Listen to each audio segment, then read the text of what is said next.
Alors, mes petites étoiles, me voilà devant vous à nouveau, ou de nouveau plutôt, pour le tirage du signe du jour qui est le taureau. C'est l'avant-dernier, demain ce sera les petits poissons et on aura bouclé tout l'horoscope. Alors, je ne suis pas astrologue, hein. Je suis simplement une cartomancienne qui décode les cartes. Là, j'ai pris mon oracle astro comme d'habitude pour vous délivrer un message par rapport à votre signe. Si ça ne vous parle pas, ce n'est pas grave. Vous avez peut-être un ascendant qui prend le dessus. Vous avez peut-être une erreur au niveau de votre signe. Il faut savoir que les planètes, en plus, elles ont évolué. Il n'y a qu'un signe qui n'a pas changé. Tous les autres ont pu changer un petit peu. C'est pour ça que quelquefois, on me dit, mais je ne me retrouve pas dans ce caractère-là. C'était moi avant, mais ça ne l'est plus maintenant. Ah oui, c'est normal si les choses ont changé. Alors, le taureau, sécurité, ancrage, paix, construction, milieu de printemps. Je vous remonte la carte. Les taureaux sont des petits fonceurs. Je fonce et je réfléchis après, non, c'est ça? Je sais pas. J'ai connu qu'un seul taureau, mais très furtivement, donc j'ai pas eu le temps d'analyser son caractère. Alors, du 21 au 25 avril, je vais vous donner vos anges de naissance. Achaya, A-C-H-A-I-A-H. Du 26 au 30 avril, Kaetel, C-H, C-A-E, non, je recommence, pardon, C-H, je vais y arriver à le dire. Ça fait durer la vidéo, c'est pas grave. C-A-H-E-T-E-L, pourtant c'est pas compliqué, hein. Ensuite, du 1er au 5 mai, Aziel, H-A-Z-I-E-L. Il n'y a que les gens qui ne font rien qui ne se trompent pas, hein, d'accord. Du 6 au 10 mai, c'est Aladia, A-L-A-D-I-A-H. Du 11 au 15 mai, c'est Lovia, L-A-U-V-I-A-H. Et du 16 mai au 20 mai, c'est Ayaha, A-H-A-H-A-I-A-H. C'est vrai qu'ils n'ont pas choisi des prénoms faciles, hein. Si vous voulez en savoir plus sur votre ange de naissance, ce qu'il peut vous apporter, vous tapez ange de naissance, vous tapez son nom et vous allez avoir tout le descriptif. Évidemment, il faut passer par Google. Mais ça peut être intéressant de savoir à quoi correspond cet ange et quel moment vous pouvez l'appeler, etc., etc. Sachez qu'ils sont à votre disposition. Ils vous sont donnés à votre début jusqu'à votre fin. Si vous ne les utilisez pas, c'est dommage. Ils répondent, vous pouvez les appeler 1 millier de fois par jour, ils vous répondront. Alors, à quoi correspond le taureau? La carte du taureau t'invite à profiter des plaisirs simples de la vie et paisibles, et à mettre en avant ton côté épicurien. Tu es également invité à mettre en lumière tes dons et à bâtir ta propre sécurité grâce à tes talents. Ta ténacité et ton entêtement seront tes meilleurs atouts afin de ne pas lâcher ce qu'il te tient à cœur de concrétiser. Ah, c'est ma voisine qui est rentrée de l'hôpital apparemment. C'est en faisant preuve de calme que les solutions viendront à toi. N'hésite pas à prendre du recul, à bien regarder ce qui se passe autour de toi. C'est peut-être le moment de penser à construire ton futur et à faire quelques investissements financiers. Je dis ma voisine du dessus parce que je sais qu'elle est hospitalisée il y a 2 jours. Et comme les pompiers ont dû mettre le dawa chez elle, ben elle est en train de ranger son petit salon. Le taureau peut parfois être matérialiste et avoir du mal à changer certaines situations autour de lui, mais si cela ne lui convient plus, même si cela ne lui convient plus, peut-être as-tu eu un manque ou une insécurité qui t'ont poussé à vouloir posséder des objets, des personnes ou des situations. Te connecter à la nature et à l'instant présent te permettront de t'ancrer, t'enraciner et de renforcer tes fondations sans craindre l'avenir. Le milieu du printemps est un moment clé par rapport à la question que tu te poses. Le message de cette carte, n'hésite pas à t'accorder plus de moments de paix. Profite de l'instant présent. Et si tu prenais le temps de contempler les choses, pourquoi es-tu si attaché aux choses autour de toi? Qu'est-ce qui te met en situation d'insécurité? Et si tu prenais le temps d'organiser un bon repas avec ceux que tu aimes? Je suis dispo pour manger. Et si tu allais te ressourcer en pleine nature, c'est le moment idéal pour penser à investir.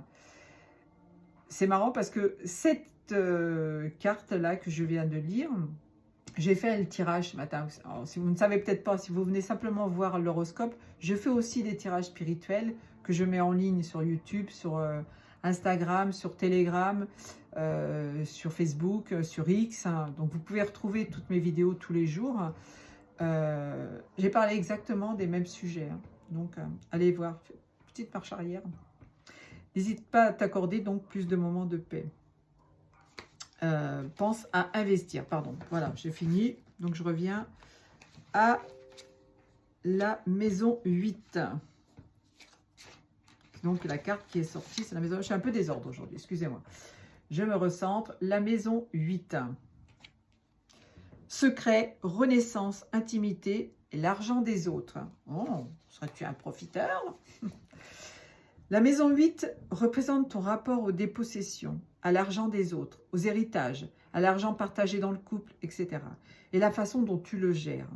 Il est en lien avec tes secrets, tes tabous, tes relations intimes. Vous voyez, on parlait tout à l'heure de voir pourquoi tu étais aussi attaché à des objets. Peut-être qu'il y a un travail à faire sur toi là.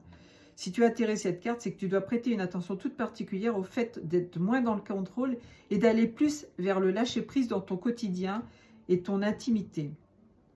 Tu as peut-être la sensation que l'on te cache quelque chose. Cette carte t'invite alors à lever les non-dits, à dévoiler au grand jour un secret.